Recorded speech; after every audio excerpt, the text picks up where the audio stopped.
اعوذ باللہ من الشیطان الرجیم، بسم اللہ الرحمن الرحیم۔ السلام علیکم ورحمۃ اللہ وبرکاتہ۔ آج الحمدللہ ہم پڑھ رہے ہیں اپنے فارسی گرامر کورس میں فارسی گرامر کی بہت ہی اہم کتاب تنویر مصدر فیوز کا سبق افعال ناقصہ کے بارے میں۔ آج کے اس سبق میں افعال ناقصہ کا بیان ہم پڑھیں گے۔ افعال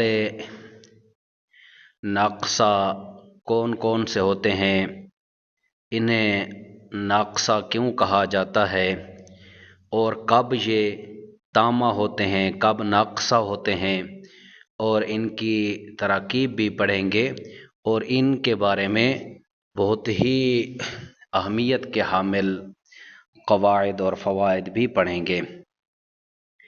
افعال ناقصہ، افعال ناقصہ کی تعریف کیا ہے؟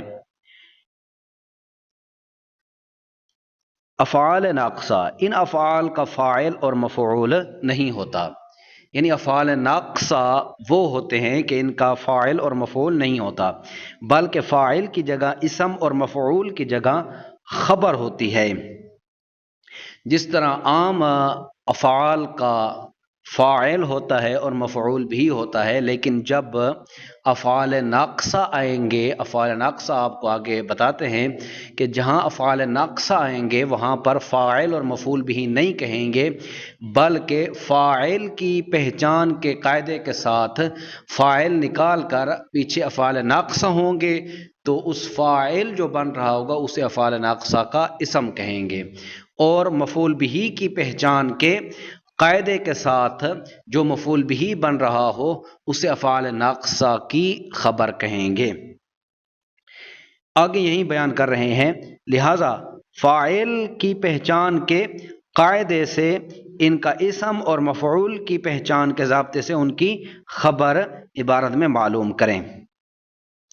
افعال ناقصہ کیا ہیں؟ افعال ناقصہ کے مصادر کون کون سے ہیں؟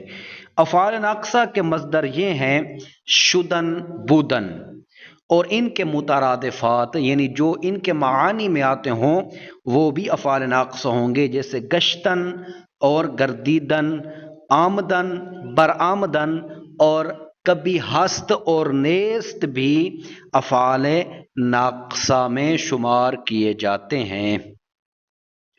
یعنی جہاں پر